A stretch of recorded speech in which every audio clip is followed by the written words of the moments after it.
ओम। यहाँ पर प्रसंग में रेणुसा जी ग्रंथ में 136 नंबर गाथा चलनी है। परमात्मा अवस्था की प्राप्ति कैसे होती है,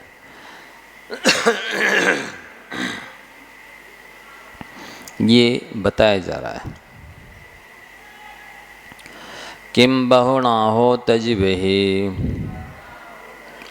रप्पे सर्ववाणी शैल भावाणी भजी मज्जिम परमप्पा बत्तु सर्ववाणी भावाणी। किम बहुनाहो तजिवेहि रप्पे सर्ववाणी शैल भावाणी भजी मज्जिम परमप्पा बत्तु सर्ववाणी भावाणी।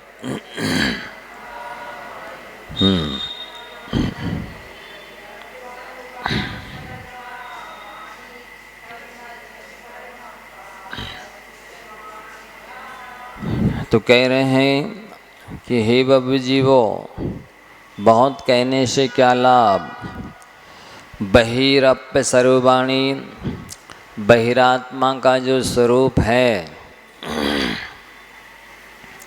जिसे दूसरे शब्दों में मिथ्या दृष्टि कहते हैं, तीसरे शब्दों में अज्ञानी कहते हैं, चौथे शब्दों में संसारी कहते हैं, दीर्घ संसारी कहते हैं।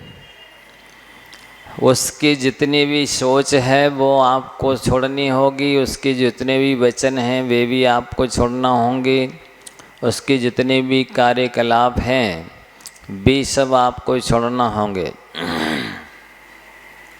जैसे अभी पिछले दिनों में चर्चा की गई, मैं सुखी दुखी मैं रंग कराओ इत्यादि, जो उसकी शरीर आदि स्त्री पुत्र आदि में ही दृष्टि रहती है, उनको ही वो आत्मा मानने लगता है या फिर अपने मानने लगता है। तो ना वो आत्मा है ना अपने हैं, वे पर हैं, भिन्न हैं, अचेतन हो चाहे चेतन हो, और उनके लिए ही सब कुछ नहीं मानता। अंतरात्मा, जैसे दूसरे शब्द में ज्ञानी कहते हैं, सम्यक दृष्टि कहते हैं, मोक्ष का इच्छुक जीव, वो इनको ही सब कुछ नहीं समझता। ये सब कर्मजन्य अवस्थाएं हैं, पुण्य पाप के उदय से इनका संयोग वियोग होता है। इसलिए आचार्यों का कहना है बहिरात्मता हे जान। ये मिथ्यात्व अवस्था अज्ञानी की चेष्टा छोड़ने योग्य है, और छोड़ने योग्य ही नहीं है, तजी यानी छोड़ ही देना चाहिए। हे है, इनको छोड़ो तभी अंतरात्मा बनोगे।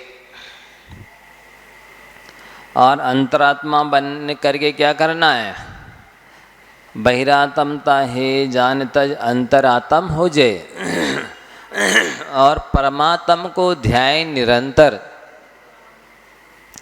अंतरात्मा बनकर के निरंतर परमात्मा का ध्यान करो। क्या कह रहे हैं, परमात्मा को ध्याय निरंतर जो नित्य आनंद पूजे। परमात्मा का ध्यान करोगे तो आनंद की प्राप्ति होगी, शाश्वत सुख की प्राप्ति होगी, मोक्ष की प्राप्ति होगी। तो आप कहेंगे हम गृहस्थ लोग हैं, कैसे परमात्मा का निरंतर ध्यान करें। मन में भाव तो वही होना चाहिए, चाहत तो वही होनी चाहिए, श्रद्धा तो वैसी होनी चाहिए कि वह दिन कब आए जब मैं 24 घंटे भगवान का आत्मा परमात्मा का ध्यान करूं। वह दिन कब आए जब मेरे मुख से भगवान का ही नाम निकले। वह दिन कब आए कि जब मैं चलूं तो परमात्मा के निमित्त चलो, हैं। जब मैं बोलूं तो परमात्मा का निमित्त बोलो, जब भी मैं कुछ भी उठाऊं रखूं तो परमात्मा की निमित्त ही उठाऊं रखूं। कुछ भी चर्या चेष्टा करूं, भोजन भी करूं तो परमात्मा बनने के उद्देश्य से करूं, धर्म ध्यान करने के उद्देश्य से करूं। कहते ना कि मेरी परिक्रमा भी भगवान आपकी, घूमना भी मेरा परिक्रमा बन जाए, मेरा भोजन भी आपकी पूजन बन जाए, आपका भोग बन जाए, आपका आहुति बन, हवन की आहुति बन जाए। मतलब जो कुछ भी हो सबका लक्ष्य केवल आप धर्म ध्यान करना हो, और धर्म ध्यान का लक्ष्य आत्मकल्याण हो, ऐसा होना चाहिए। इसलिए वो कह रहे हैं कि परमात्मा की प्राप्ति का उपाय तो यही है। तो जैसे कल आपको बताया था कि शारीरिक व्यायाम से जैसे शारीरिक शक्ति बढ़ती है, उसी तरह से मन की एकाग्रता से मन की शक्ति बढ़ती है। इसलिए कठिन विषयों पर भी अपने उपयोग को लगाना चाहिए, मन को लगाना चाहिए। कठिन विषयों में मन लगाने से फिर यहाँ वहाँ नहीं भागता है, वो एकाग्र होता है तो शक्ति बढ़ती है मन की। शक्ति बढ़ने का मतलब क्या है? मन एकाग्रता हाई है, यानी वर्तमान क्षण में जियो, प्रत्येक कार्य में मन लगा करके आत्मकल्याण के उद्देश्य से करो, फिर तभी आपकी धीरे धीरे ये अवस्था आएगी। मतलब अनादिकालीन संस्कार विषय कषाय के हैं, आरंभ परिग्रह के हैं, इसलिए अभी तो आप छोड़ भी नहीं पा रहे। मान छोड़ भी देवें, इसके बाद भी मन जाएगा बार बार विषय कषायों में, तो उसको बार बार लौटाना पड़ेगा, बुद्धिपूर्वक लगाना पड़ेगा धर्म ध्यान में। फिर आगे गाथा नंबर 137 है। दुख का कारण बहिरात्म भाव ही है, इसलिए आचार्य भगवंत उस भाव को छोड़ने के लिए प्रेरणा कर रहे हैं। चौगई संसार गमन कारण भोयाणी दुख हे ऊणी ताणी हवे बहिरप्पा बत्तु सर्ववाणी भावाणी।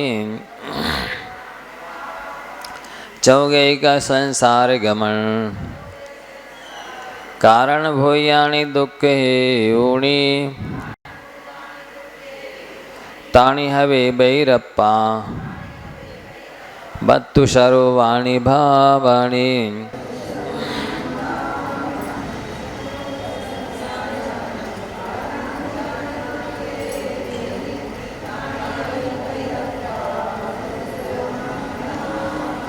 हाँ, आप कह रहे हैं कि जो बहिरात्मा यानी मिथ्या दृष्टि होता है, अज्ञानी होता है, उसके जितने भाव होते हैं बनते हैं भी इस चारों गतियों में भ्रमण कराने के कारणभूत होते हैं। जैसे वो भाव करेगा 24 घंटे तो बहुत आरंभ संबंधी ही भाव करेगा, मकान संबंधी, दुकान संबंधी, विषय कषाय संबंधी, मनोरंजन संबंधी आरंभ के भाव करेगा। पंचेंद्रियों के भोग संबंधी भाव करेगा तो आरंभ तो करना ही पड़ेगा, क्योंकि पंचेंद्रियों के भोग बिना आरंभ के, बिना 5 पापों की प्राप्त होते ही नहीं, 6 कनिकाय की जीवों की हिंसा के बिना प्राप्त होते नहीं। तो जैसे मान लो आरंभ करेगा जब करेगा, रात में भी वही विचार बना, अब कल क्या बनाना है, सवेरे क्या बनाना है, अब सुबह बन गया तब शाम को क्या बनाना है, अब दोपहरी में क्या नहीं। आप देख लो जरा, अनुभव आप लोग को तो सब नहीं है। सवेरा हुआ, क्या बना ले नाश्ता में, लो अब वो हो गया, नाश्ता हुआ जैसे तैसे। फिर आप दोपहर भोजन में क्या बनाना है, काहे की सब्जी कौन सा आइटम, तो वही चर्चा। अब भोजन हो गया, अब शाम को अंतों में क्या बना ले, है? नहीं होता, होता ही है। नहीं है वो तो खैर अब 24 घंटे ही और रचे बचे रहते हैं। अब अंत हो गई, ब्यारी में क्या ले आए, अब चाय, अब पानी, अब दूध, ये चलता रहता।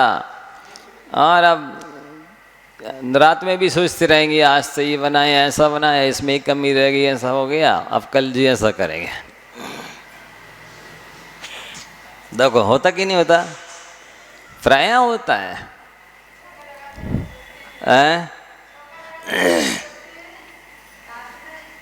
चौका तो रोज ही लग रहा, नहीं समझे, चौका तो रोज ही लग रहा है। बाकी तो आते ही नहीं होंगे, वो मन शून्य रहता होगा, कोई विचार आते ही नहीं होंगे,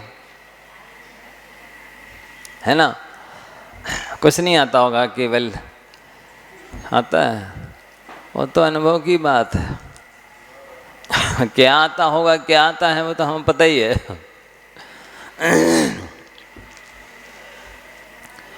तो ये पुरुषों के अपने अलग ढंग से, आज ये खरीदा, ये बेचा, ये कम पड़ गया है, ये वहाँ से बुलवाना है, ये इसको देना है, वो उससे लेना है, वो सामान ले गया, कह रहा था भी दे जाएंगे, पैसे दे नहीं गया, उसकी उधारी लिखना है, हैं? और अनेक तरह की विकल्प संकल्प, उसको कपड़े लाना, उसकी फीस भरना है, उसको ये डॉक्टर को दिखाना है, कितने विकल्प संकल्प 24 घंटे चलते रहते बहिरात्मा के। लेकिन इन सब फिर नहीं तो नहीं है ये सब, तो वह वारम परिग्रतम नारकस्य, ऐसा कैसे ज़्यादा से ज़्यादा व्यापार बढ़ाया जाए, कैसे ज़्यादा से ज़्यादा दुकान चलेगी, कहाँ चलेगी, कौन सी चीज़ रखने से ज़्यादा बिक्री होगी, ये सब कहाँ से माल लाएं, कहाँ खपत करें, ये सब चलता रहता है। वे व्यवहारम परिगर्तम नारकस्य, ऐसा के भाव चलते ही रहते हैं। संतोष तो होता नहीं कि कितने कमाना, अनलिमिटेड। आप देखो इतनी जनसंख्या है, इसमें आटे में नमक बराबर लोग भी नहीं होंगे जिनका लिमिट होगा, सीमा होगी। लिमिट जिनका है कि मुझे 1 करोड़ कमाना है, कि 5 करोड़ कमाना है, कि कोई लिमिट करने वाले 1000 में 1 होंगे, एक भी नहीं पड़ेंगे 1000 में, लाख में 1 पड़ेंगे मुश्किल से, जिनका लिमिट होगा कि हमें इतना कमाना है। और जब लिमिट नहीं है तो वो व्यवहारम में परिग्रतम नारकस्य है ही। लिमिट भी किया, मान लो अब जितना खर्चा नहीं है उतना लिमिट कर लिया, अथवा जितनी आय होने की, कमाने की संभावना ही नहीं है, इतना लिमिट कर लिया। पास में 5 लाख रुपया है, 5 करोड़ का प्रमाण कर लिया, 1 करोड़ तो हो नहीं पाएंगे। तो इस टाइप से ये व्यवहारम परिग्रतम नारकस्य ऐसा कहलाता है। ऐसे भाव बहिरात्मा की मिथ्या दृष्टि के होते हैं। फिर आगे चौबी गई संसार गमन कारण भूदानी में एक गति संबंधी अपन ने लिया। अब इसके बाद में ये तो चल ही रहे हैं, आरंभ परिग्रह विषय कसाय, नरक आयु के आश्रम का कारणभूत। फिर माया तैरज्ञ निश्चय, आप स्वयं अनुभव करो अच्छे से, शांति से। यदि दिमाग को उस ओर ले जाओ, कि 24 घंटे में कितना समय मायाचारी पूर्ण व्यवहार करने में जाता है, आप देख लो। किसी से देखना है, बोलना है, लेना है, देना है, कुछ भी करना, व्यापार करना है, सारे कार्यों में मायाचारी 90%। माया तैरज्ञ निश्चय पढ़ते रहेंगे, सवेरे तत्वासुत का पाठ कर जाएंगे मंदिर जी में, नहीं पाठ कर लिया और काम वही करते रहते हैं। तो ये वैरात्मा की अवस्था बता रहे हैं। आप कहेंगे अंतरात्मा को नहीं होते हैं, लेकिन उसके वो करने पड़ते हैं। मिथ्या दृष्टि जैसी आसक्ति, जैसे पूरी तरह से नौकोटियों से उसी में रची पची रहना, ऐसा नहीं होता सम्यक दृष्टि के। सम्यक दृष्टि का लक्ष्य तो मोक्ष प्राप्ति का होता है। तो ये सारे काम वो नियोग रूप में करता है। तो ये मुझे करना पड़ रहे हैं, ये मेरी मजबूरी है। और अल्पारंपरिक गृहत्व मानुष्य। अब आप बताइए, आप लोगों को दोबारा मनुष्य बनना है, सब तैयार हैं, तो अल्प आरंभ और परिग्रह में संतोष है? बोलो। थोड़े से आरंभ में संतुष्ट हो जाते, एक आधी दाल रोटी सब्जी में काम चल जाता है? नहीं, तो फिर कैसे मिलेगी दोबारा मनुष्य? बता। अल्प आरंभ, अल्प परिग्रह, हर चीज में लगाना। व्यापार में हो, आने जाने, लेने देने, खाने पीने, हर चीज में अल्पारंभ परिग्रहत्वम। थोड़े आरंभ में संतोष हो जाए, अल्प परिग्रह में संतोष हो जाए कि नहीं, प्राप्त ही पर्याप्त है, जितना है हमें उतने से ही काम चलाना है। ऐसे बहुत से लोग हैं जिनके पास में इतना है कि यदि वे ना कमाए तो जिंदगी निकल जाए, लेकिन समय पास नहीं होता। अरे समय पास करना है, उसके लिए स्वाध्याय नहीं कर सकते, तीर्थों पे नहीं जा सकते हैं, साधु संगति में नहीं रह सकते हैं, जाप नहीं कर सकते हैं। धर्म ध्यान के लिए सौभाग्य से तो समय मिलता है, वे उसको दुर्भाग्य में बदलते हैं और समय पास कर रहे हैं। हम व्यापार करके, दुकान में बैठ करके, चौपड़ खेल करके, शतरंज खेल करके, ऐसे उल्टे सीधे काम करके समय पास करते हैं। ये अज्ञानता ही तो है, और क्या है। तो इसलिए ऐसे लोगों को कहाँ से दोबारा मनुष्य पर्याय मिलेगी? उन्होंने सूत्र दिया, अल्पारंभ परिग्रह तम मानुष्य से। थोड़े आरंभ में और थोड़े परिग्रह में संतोष हो जाए, हर काम में थोड़े से आरंभ किया उतनी में संतुष्ट हैं, लेकिन किसी चीज में संतोष होते ही नहीं है। दोबारा मनुष्य पर्याय चाहते हैं, कैसे मिले बताओ? तो अल्पारंभ परिग्रह मानुष्य, ये सूत्र है। मनुष्य पर्याय तो अल्पारंभ और अल्प परिग्रह होगा तो ही मिलेगी। मतलब मंद कषाय हो। कैसे परिणाम? जैसे एक दिन दृष्टांत दिया था ना कि कोई व्यापारी तराजू से जितना एक साइड के पल्ले पर वजन बांट रखा है और उसको किसी गेहूँ चावल या शक्कर के बोरे में लगाए पलड़ा, और बिल्कुल उतने ही चढ़े जितना बाट है, ना दो चार दाने उतारना पड़े न चढ़ाना पड़े। ऐसे भाव हो जाए कदाचित सम, तो मनुष्य पर्याय मिलती है। बताओ, ऐसा जो व्यापारी लोग हैं रोज होता है, उनके जितना बटा बांट रखे उतनी चढ़ता है, बहुत कम। कभी होता है कि बिल्कुल भी ना उतारना पड़े और ना चढ़ाना पड़े, थोड़ा ना थोड़ा तो उतारना चढ़ाना पड़ता है। तो ये तो फैल है, ये नहीं माना जाएगा। बिल्कुल नहीं उतारना चढ़ाना पड़े, वो परिणाम जैसे मध्यम परिणाम चाहिए, वैसी मंद कषाय भद्रता चाहिए।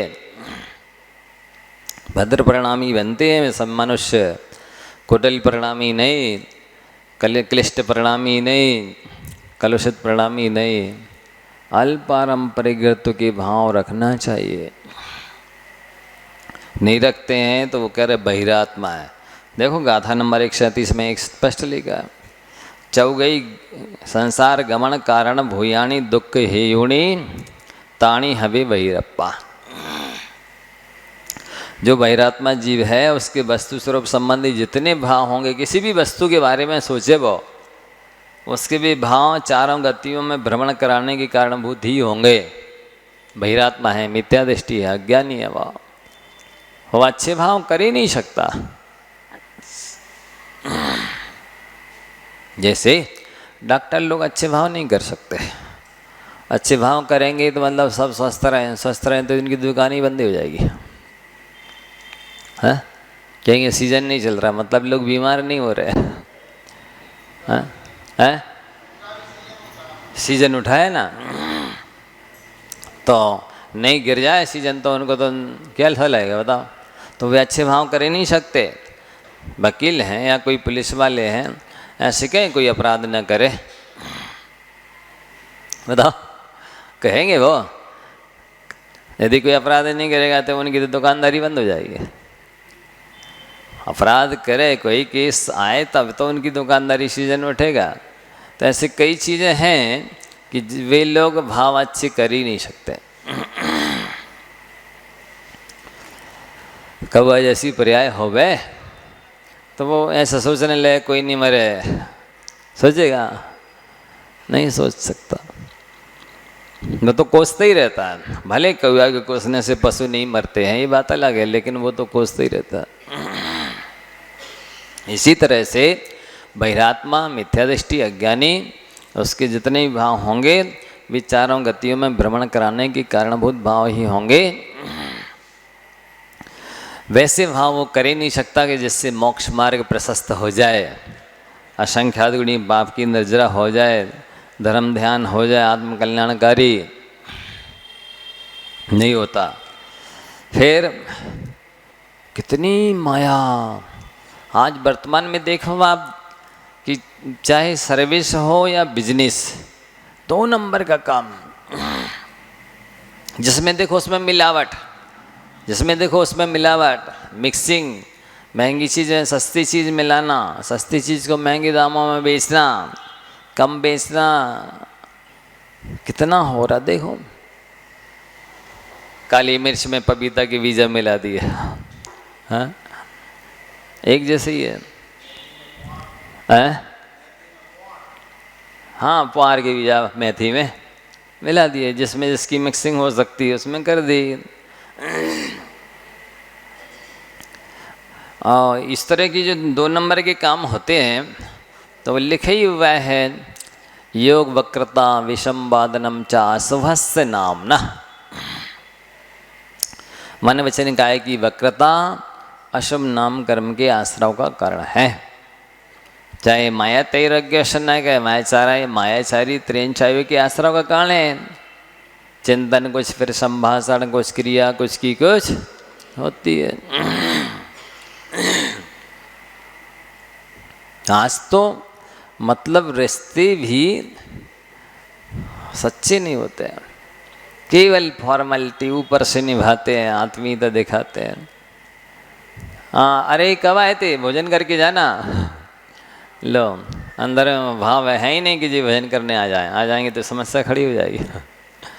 लेकिन बस ऊपर से ही, और बहुत दिन में आते रहा करो, नहीं बोलते। अंदर में कुछ भाव नहीं है।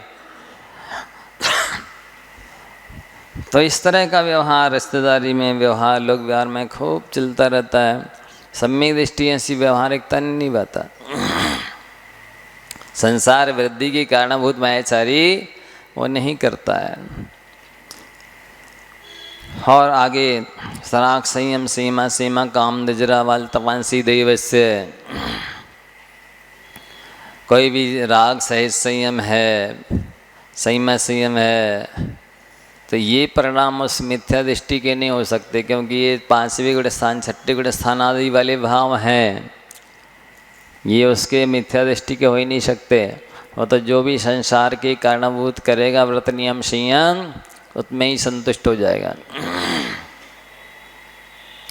मतलब देवशास्त्र गुरु का एक तो आलम्बन लेता नहीं मिथ्या दृष्टि, बहिरात्मा ज्ञानी, और लेगा भी तो सांसारिक प्रयोजन की सिद्धि के ही उद्देश्य से लेगा।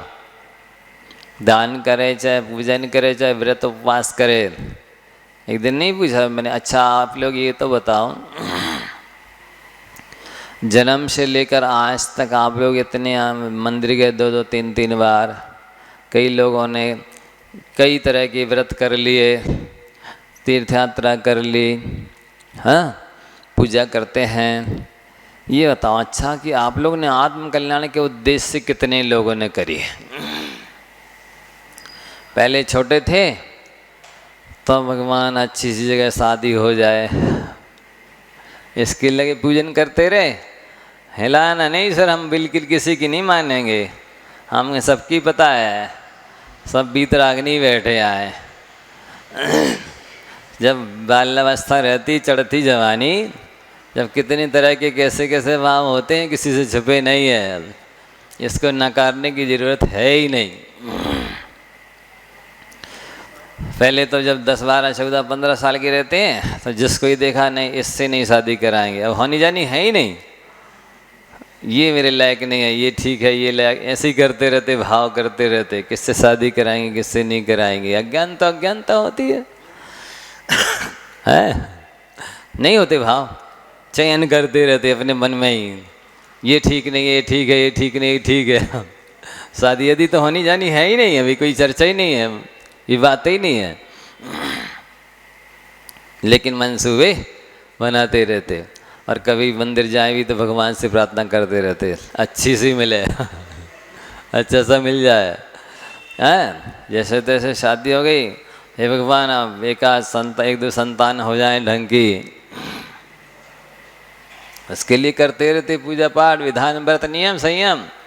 और संतान हो गई, भगवान ये पढ़ लिख जावे अच्छे, पढ़े लिख गया, अपने पैरों पे खड़े हो जावे, उसके लिए पूजा कर रहे हैं।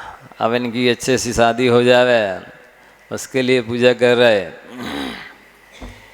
हो गई शादी, अब सास से नहीं बन रही, भगवान सास से लड़ जावे। इस तरह से चलते रहते भाव, आप कोई कहें चाहे नहीं कहे, माने चाहे नहीं माने, मुझे मालूम है ये सारे भाव चलते रहते, एक के बाद एक अवस्था आती जाती है, और फिर उस संबंधी जो समस्या देखती है, बस भगवान ये ऐसा हो जाए, ऐसा ना हो, ऐसा हो जाए, ऐसा ना हो, करते ही रहता है संसारी प्राणी। कोई कहे भी कि नहीं हमने नहीं किए तो कैसे मान लेंगे, ये तो सफ़ेद झूठ है, सरासर झूठ है। नहीं करे कोई भाव, इन मन नहीं करे अकेले, इनको तो भगवान बनने के भाव रहे जब से जन्म लिया है। बाकी हम सब के तो हुए हैं, हम सब पापी जीव हैं, इनके एक अम्मा ही हैं बस इस गुनाह में, इन्होंने कोई भाव नहीं किया। तो हम सबके तो होते हैं, हुए हैं, निश्चित बात है। इस तरह की परिणाम करता रहता संसारी प्राणी, और इसी निमित्त से देवसास गुरु की पूजा भक्ति करता रहता है। अब बताओ, जब अपन ने आत्म कल्याण के उद्देश्य से कुछ किया ही नहीं आज तक, तो आत्म कल्याण क्यों होगा? कुछ ना कुछ मांगते रहते, कुछ ना कुछ डिमांड रहती है, कुछ ना कुछ विपरीत परिस्थिति रहती है, समस्या रहती है, तो उसको सुलझाने के लिए निवेदन करते रहते हैं। तो ये बहिरात्मा के परिणाम हैं, ये वस्तु स्वरूप को नहीं समझने का परिणाम रहता है। इसलिए वैसे भाव जो हैं पर द्रव्य के कर्तृत्व, भोक्तृत्व, स्वामित्व संबंधी, उनसे अपन को बचना चाहिए, क्योंकि वे संसार में परिभ्रमण के कारणभूत हैं। और मूलतः क्या है कि मिथ्या दृष्टि जो अज्ञानी जीव है, बहिरात्मा, उसका मन मतलब 24 घंटे चक्री की भांति घूमता रहता है। ये तो देखा हुआ है, सुना हुआ है, शास्त्रों में पढ़ा हुआ है, अनुभव किया हुआ, इसमें तो झुठलाने की कोई बात ही नहीं है। ये वास्तविकता लिखी हुई है, केवल ज्ञानी ने लिखी, बड़े बड़े शास्त्रों में सब में लिखा हुआ है, अनुभव भी किया, देखा सुना भी है, पढ़ा भी है, कि उसका मन माने 1000 ज्ञानियों का एक मत और एक अज्ञानी के 1000 मत होते, वो क्षण क्षण में बदलते रहते परिणाम। इतना मन अस्थिर रहता है, इतना चंचल रहता है, इतना व्यग्र रहता है, इतना कलुषित रहता है कि उसमें अच्छी बातें आती ही नहीं है। ऐसा है। तो मन को बस में यदि कर लिया तो फिर राग द्वेष को जीतना कठिन नहीं होता है। राग द्वेष सताते हैं चंचल मन में, व्यग्र मन में, कलुषित मन में, अस्थिर मन में। मन की चंचलता में विद्या और धर्म नहीं टिकते। क्या कहा? मन चंचल हो तो विद्या और धर्म टिकते नहीं है। आप आंख बंद करके बैठो, यदि मान लो कोई भी जाप करने या ध्यान करने, फिर देख लो एक सेकंड में कहाँ कहाँ घूम लेगा मन, कितनी तरह की विचार विकल्प बातें हैं। तो यही तो कह रहे हैं वो कि इस अवस्था से बचना है, तभी आप अंतरात्मा बनेंगे। तो आगे ये कह रहे हैं कि इस असल में क्या है, अपन लोगों की स्थिति क्या हुई है कि जैसे कुआं के पर पत्थर पड़ा होता है ना, घाट पर पाट, बार बार रस्सी आती जाती है तो इतने बड़े बड़े मोटे पत्थर भी निशान बन जाते हैं, कट जाते हैं। और उन निशानों को मिटाना सामान्य बात है क्या? काफ़ी उसके लिए घिसने की, रगड़ने की आवश्यकता होती, तब वो निशान मिटते हैं। यही स्थिति वास्तविक ये बहिरात्मा जीव की है। अनादिकालीन गहरे संस्कार पड़े हैं, ऐसे संस्कार वो 24 घंटा 12 महीने अनादिकाल से अब तक रचा बचा आया है। अच्छे प्रसंग, अच्छे अवसर उसको बहुत कम मिलते हैं। अनंत बार एक इंद्री बनता तब तो 2 इंद्री बनता, अनंत बार 2 इंद्री बनेगा तब एक बार 3 इंद्री बनेगा, अनंत बार 3 इंद्री बनेगा तब एक बार 4 इंद्री बनेगा, अनंत बार 4 इंद्री बनेगा तब एक बार अशनि पंचेंद्री बनेगा, अनंत बार अशनि पंचेंद्री बनेगा तब एक बार शनि पंचेंद्री बनेगा, अनंत बार शनि पंचेंद्री बनेगा तब उसमें एक बार मनुष्य बनेगा, और अनंत बार मनुष्य बनेगा तब एक बार जैन कुल मिलेगा, अनंत बार जैन कुल मिलेगा तब एक बार देवशास गुरु के पास आएगा।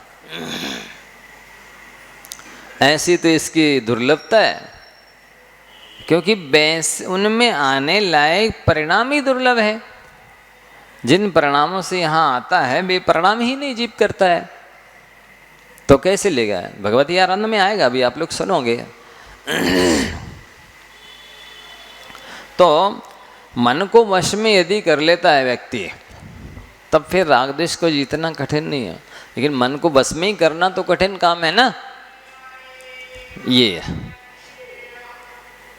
आगे कहते हैं, अंतरात्मा परमात्मा के भाव मुक्ति के कारण है। जो भाव अंतरात्मा करता है और परमात्मा के जैसे भाव है वैसे भाव करोगे तो मुक्ति मिलेगी, अन्यथा मिलने वाली नहीं है। मोक्ष गए कारण गमन कारण, भूयाणी पशत पुण्य हे ओणी, ताणी हवे दुविहप्पा बत्तु सरोवाणी भावये। मोक्ष गई गमन कारण, भूयाणी पशत पुण्य हे ओणी, ताणी हवे दुविहप्पा बत्तु सरोवाणी भावये।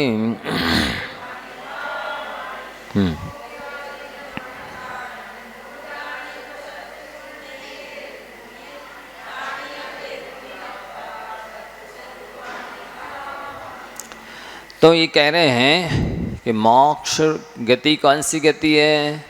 पंचम गति। वो पंचम गति जो मोक्ष गति है, उस मोक्ष गति के कारणभूत जो प्रशस्त और पुण्य के हेतुभूत परिणाम हैं, वे 2 प्रकार की आत्माओं में होते हैं, वस्तु स्वरूप भाव अंतरात्मा में और परमात्मा में। मतलब सम्यक दृष्टि में 4थे गुण स्थान से लेकर के 12वें गुण स्थान तक के, और परमात्मा 13वें 14वें गुण स्थान वाले हैं। उनके भाव जो होते हैं, जैसे 4थे गुण स्थान इत्यादि वाले हैं, तो वह सम्यक दर्शन के 8 अंगों के पालन करने भूत परिणाम करेगा कि मुझे किसी भी भगवान के द्वारा बताए हुए वस्तु स्वरूप में शंका नहीं करनी है। जिन वश में शंका नाधार, भगवान ने जो भी कहा है वो 100% सही है। कैसे सही है, क्यों सही है? इसलिए कि झूठ बोलने के दो कारण हैं, एक तो अज्ञान, दूसरा कषाय।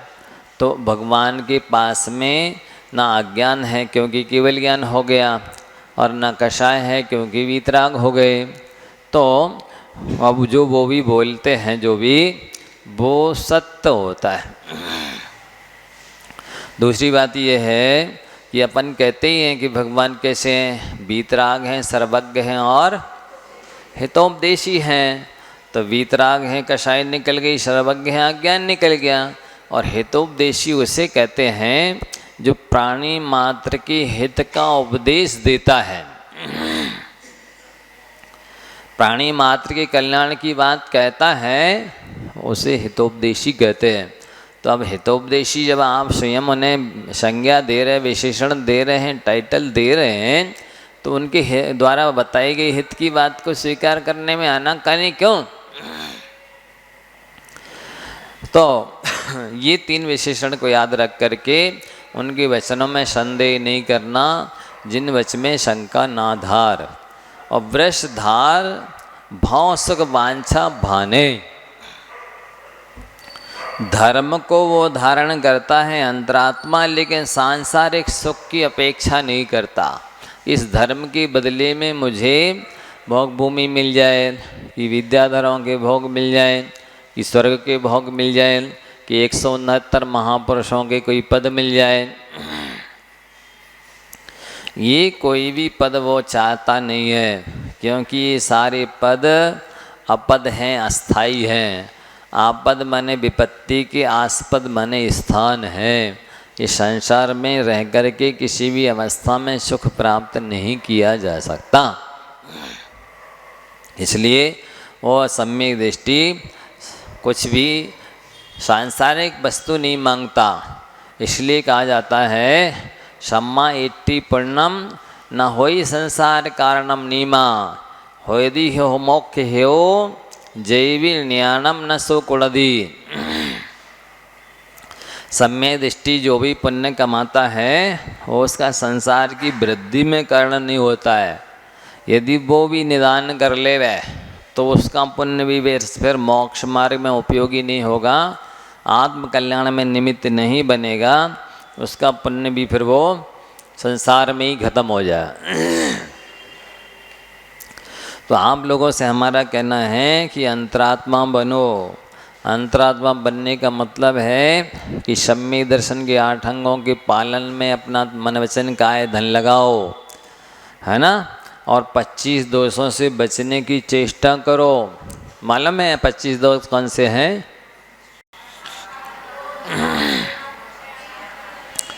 8 मद, 8 शंकादि दोष, 6 अनायतन, 3 मूर्ता।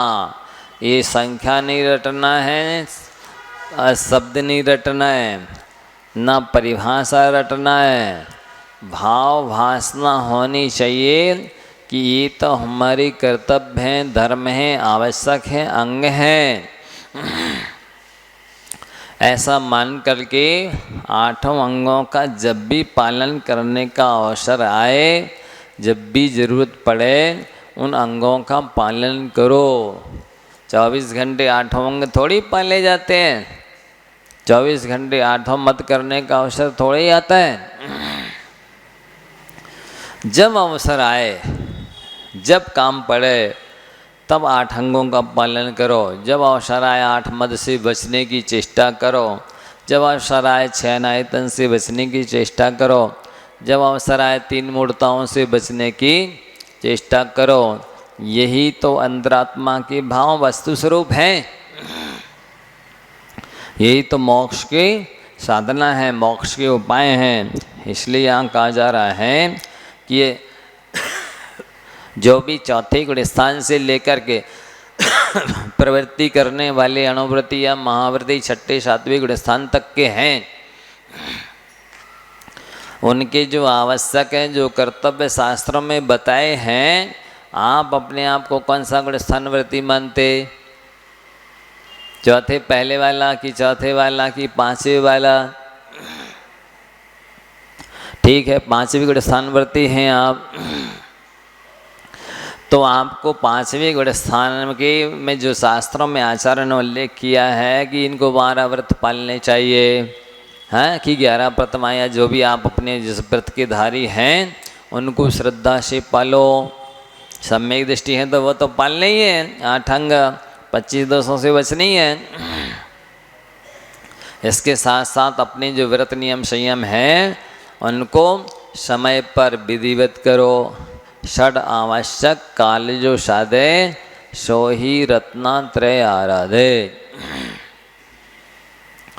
रत्नात्रय की आराधना कौन कर रहा? जो 6 आवश्यक को समय पर कर रहा है वो रत्नात्रय की आराधना कर रहा है, वो मोक्ष मार्गी है, मोक्ष मार्ग में स्थित है। ये कहा ताणी अभी हो गया। बस इस तरह से ये गाथा नंबर 138 का आपको सामान्य से अर्थ बताया है। आप ये प्रयास करें,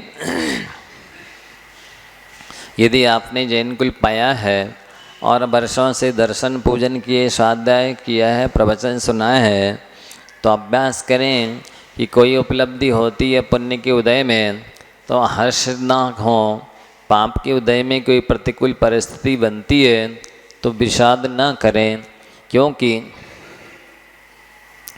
आचार्यों ने कहा है कि शास्त्रों को जानने का ये फल है कि ज्ञानी हर्ष विषाद से बचता है। और यदि आप हर्ष विषाद करते रहे तो बहिरात्मा में और अंतरात्मा में कोई अंतर नहीं रहेगा। अब तो ऐसा प्रयास करना कि अभी तक 4 गति 84 लाख योनियों में कितनी अवस्था हर पर्याय अनंत बार प्राप्त की है, केवल सर्वार्थ सिद्धि के देव नहीं बने, ना अनुदेशों के देव नहीं बने, लौकांतिक देव नहीं बने, सौधर्मेंद्र नहीं बने, शची इंद्रानी नहीं बने, दक्षिणेंद्र नहीं बने, गणधर नहीं बने। हाँ, तो ऐसे पदों को प्राप्त करने लायक परिणाम करना है, जिससे कि अपने आत्मा की सिद्धि और शुद्धि हो सके। और साधक के लिए मौन साधना करनी चाहिए, मौन का अभ्यास करना चाहिए। ज़्यादा बोलने वाला दीर्घ संसारी होता है, मौन रहने वाला अल्प संसारी होता है। जो जितना कम बोलता है उतनी जल्दी मोक्ष को प्राप्त करता है। इसलिए कम बोलने की आदत डालो, मौन, एकांत और आत्मनिरीक्षण करना, माने आत्म कल्याण के बारे में भावना भाना। हे भगवान, कब वह अवसर आए जब हम मुक्त अवस्था को प्राप्त होवें, इससे ही आपका कल्याण होगा। और पुण्य भी बढ़ाओ तो आत्म कल्याण के उद्देश्य करो, पवित्र क्रियाएं आत्म कल्याण के उद्देश्य करो। और सबसे ज़्यादा पुण्य तो जो इच्छा से रहित होता है उसको ही बनता है। इसलिए कोई भी चीज़ की मांग मत करो।